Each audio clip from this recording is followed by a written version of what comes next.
Hi everyone, so welcome back to another video. So this is what you've all been waiting for. This is the CarPlay part 2, the installation. Now, not lie, there was quite a bit of swearing, Gordon Ramsay style, so prepare yourselves, but I'll bleep it out, don't worry. And some skint knuckles, and even some lost bits. But will it be successful? Installation coming right up after this.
Hey guys, just looking at the instructions here, I can see that they've got a set of jumpers here, or switches that you need to set.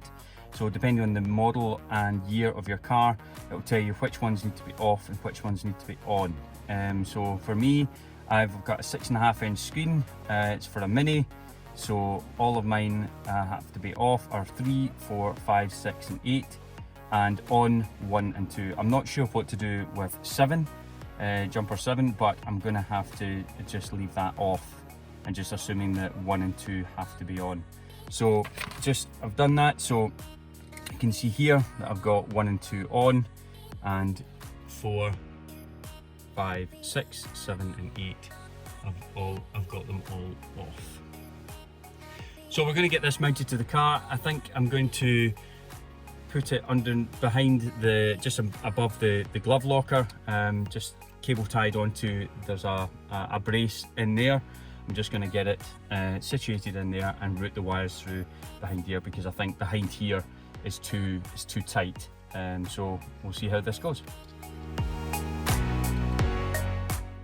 So going by the instructions, I'm following the NBT because mine's a 2016 setup, and if you've not seen which setup or which box will work with your car, have a look at my first video, which is the unboxing introduction, where I go through the different types of installation you have, and also what system to get, as well as a link to the corresponding system on AliExpress. But for me, I'm on the NBT system and I'm going to follow this, and it gives you a good diagram of where all the leads plug into the box, and also which ones correspond into the back of the head unit and into the back of the screen. This is showing a BMW, but it's a very similar setup for the Mini, obviously.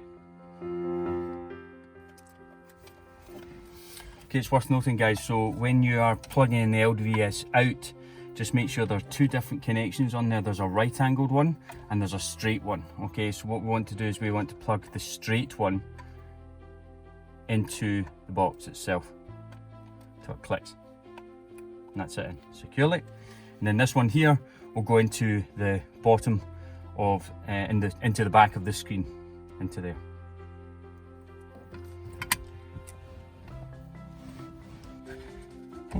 So what I'm going to do is I'm going to route that one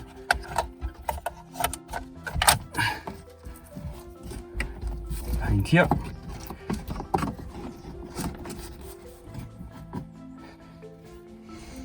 Route this one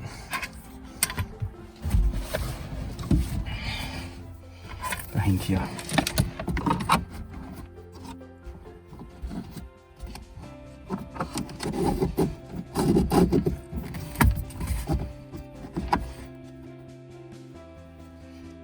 just plug in into there till you hear it click. Okay. Now what we do is we take the CAN power, and let's just put this in. I'm going to route this wire as well behind the dash.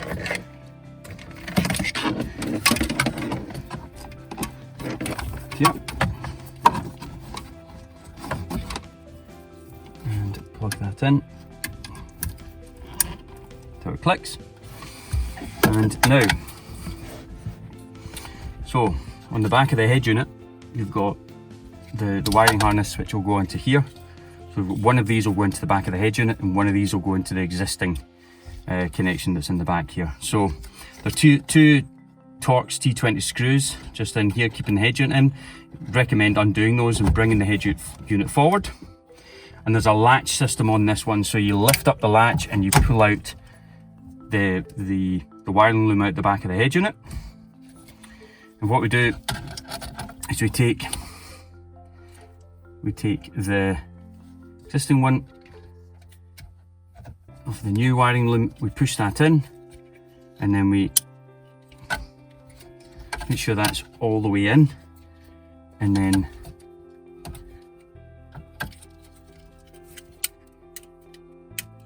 close that down.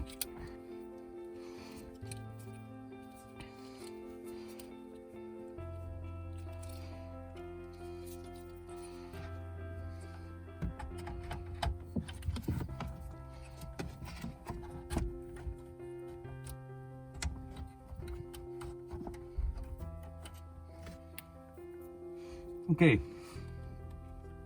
so that's the wiring harness installed. So we've got the wire that goes to CAN power into the CarPlay box, and then we've got it hooking into the existing wiring loom and then into the back of the head unit itself. I think what we'll do is we'll just install the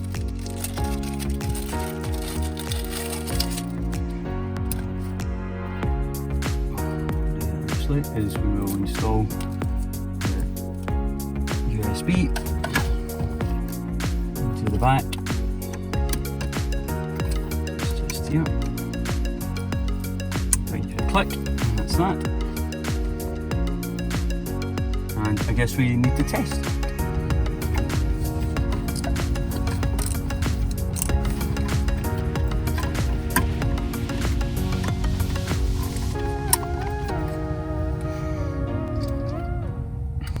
Okay guys, so I've turned on the ignition and this is the moment of truth. So I've got everything wired in. I've now got the screen connected, so that's now showing what it should, and I can see that that's all working from the iDrive controller as it should be. And moment of truth, if we press and hold the menu button on the controller, we should get into the CarPlay box. And that is brilliant to see. So as we can see, we can navigate this, and but at least I know that now the CarPlay box is working, it's all wired up correctly, and if I actually press and hold the menu again, we get back out to the stock iDrive NBT system. So that's fantastic. So let me get all of this back together, get all the wires hidden, get all the dash put back together.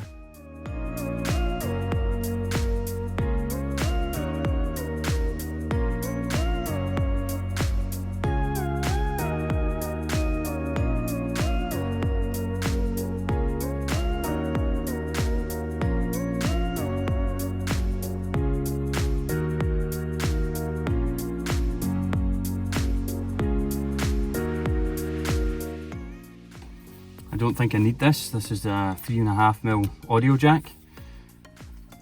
I don't think I need that. I'm just going to cable tie that back up. It's nice and neat. And stick that behind there as well.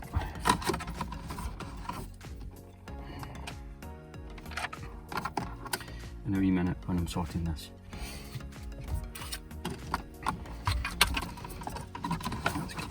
On. Back together.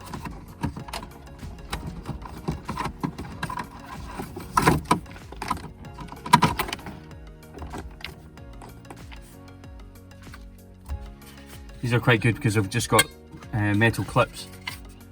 So the idea being, providing that I put it in the right way, is that this just slots straight back in, like that.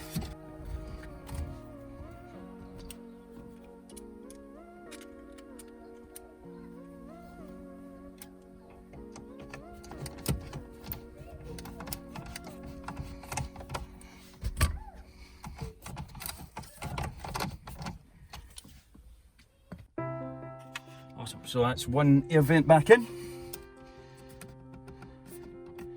It's all good.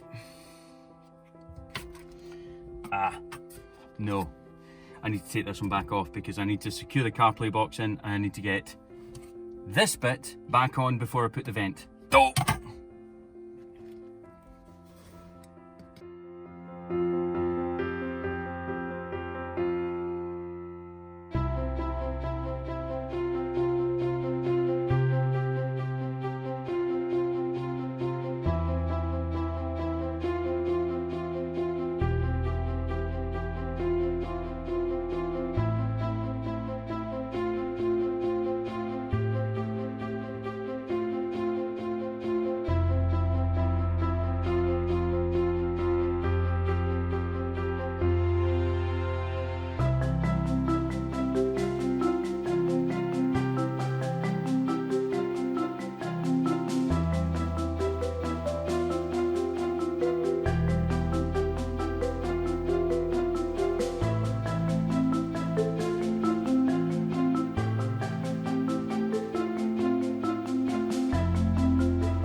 So what I'm going to do with the wireless antenna, a lot of people put it on top of the actual Apple CarPlay box itself, but what I'm going to do is I'm going to actually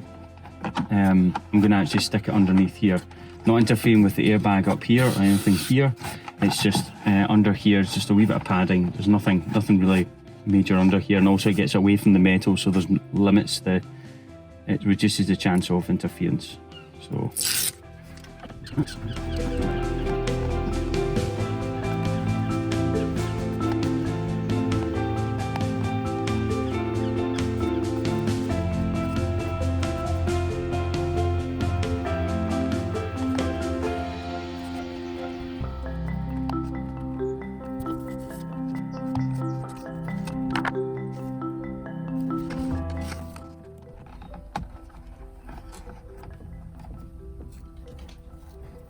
Okay, that's not going to work because it's actually not going to adhere to that. It's completely lost its stickiness. Great. Okay, so what we're going to need to do, we need to, for the moment, screw this. Just going to put it. Actually, just going to put it the Wi-Fi antenna in the glove locker.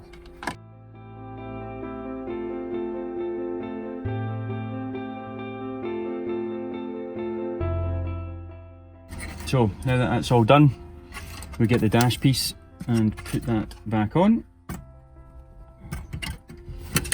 Good thing is about these, they should just push in.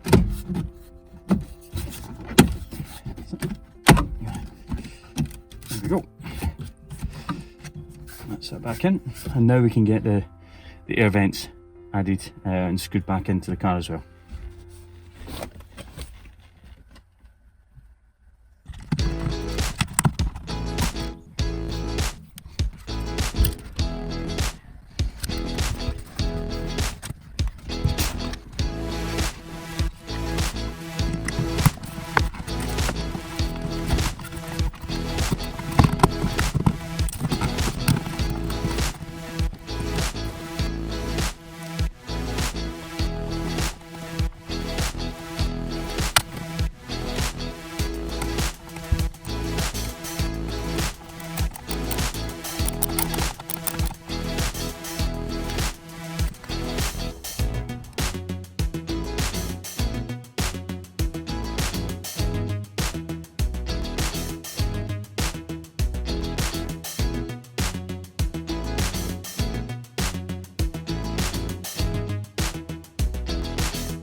then these plastic, you just reset them, push that down, okay, and then put one in, and then just push it in until you hear a click, and that's it, installed. So we'll just do this side and find the, that's it.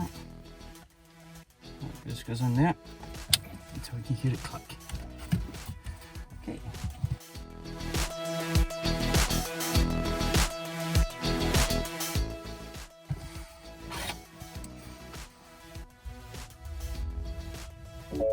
Truth, after it's all back together, let's hope that this is working. Awesome. Press an old menu into CarPlay. So guys, that's it. That's the installation done. CarPlay is installed. I think it could have gone better in a couple of areas, I'll be honest. One being obviously remembering to put the air vent in before the central screen, and also I think taking out the air vent above the glove locker. The second time round I lost one of the clips, but it's still screwed in. I'm going to see if I can get a clip. If I ever do take it back off, I'll replace that, but it's not creating any rattles or anything so far, so that's all good. But really pleased the way the installation went, and it all seems to be functional, although I have had a couple of configuration issues. So tune in, part number 3 coming up of how you can configure it.